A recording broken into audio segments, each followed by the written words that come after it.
राधे राधे, प्रणाम भैया, जय श्री राम। कैसे हैं आप सब? आशा के बहुत अच्छा ही हैं। आप सबके हमारे चैनल अवधि लोकगीत चैनल में स्वागत बा। आप सबके बीच में बहुत ही सुंदर एक कजरी गीत लेके आया है, तो आप सब सुनिए। और हमारे यहाँ बारिश बहुत हो गई भैया, आवाज़ जात हुई कैमरा में, लेकिन आप सब वीडियो को लाइक शेयर कमेंट जरूर करें। पिया संग गैलो ससुराल हो, नैहर गली सोन कैलो गैया। पिया संग गैलो ससुराल हो, नैहर गली सोन कैलो गैया। सुन कैल गैया हो, सुन कैल गैया, सुन कैल गैया हो, सुन कैल गैया। पिया संग गैलू ससुराल हो, नैहर गली सुन कैलू गैया। बचपन के प्यार कैसे गैलू भुलाए हो, संग संग खेललो, संग कैलू पढ़ाई हो। बचपन के प्यार कैसे गैलू भुलाई हो, संग संग खेललो, संग कैलू पढ़ाई हो। आज काहे भैलू मजबूर हो, नैहर गली सोन कैलू गैया। आज काहे भैलू मजबूर हो, नैहर गली सोन कैलू गैया। पिया संग गैलू ससुराल हो, नैहर गली सोन कैलू गैया। बाग आवे बगीचा के मिले ना, बड़ी याद आवे बगीचवा के मिले ना।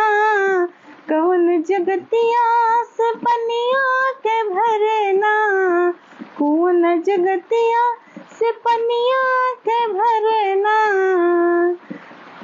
कैसे भूल गैलू मुलाकात हो, नैहर गली सोन कैलू गैया। कैसे भूल गैलू मुलाकात हो, नैहर गली सोन कैलू गैया। पिया संग गैलू ससुराल हो, नैहर गली सोन कैलू गैया। संग जी मरले कैलू करार हो, छोड़ देलू ऐसे जैसे कपड़ा पुरान हो।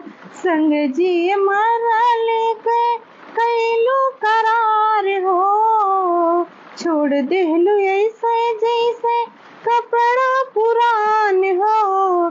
तोहरे बिना जिया बाबे करार हो, नैहर गली सोन कैलू गैया। तोहरे बिना जिया बेकरार हो, नैहर गली सोन कैलू गैया।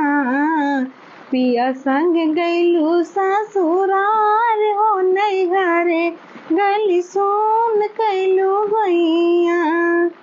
तोहरा के रखले रहले दिल के भितरिया, दूसरे का बहु नाही डलली नजरिया।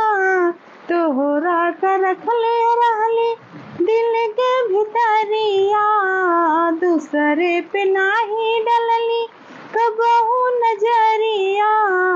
धोखा दे के गैलू फरार हो, धोखा दे के हो गैलो फरार हो, नैहर गली सोन कैलू गैया। पिया संग गैलो ससुराल हो, नैहर गली सोन कैलू गैया।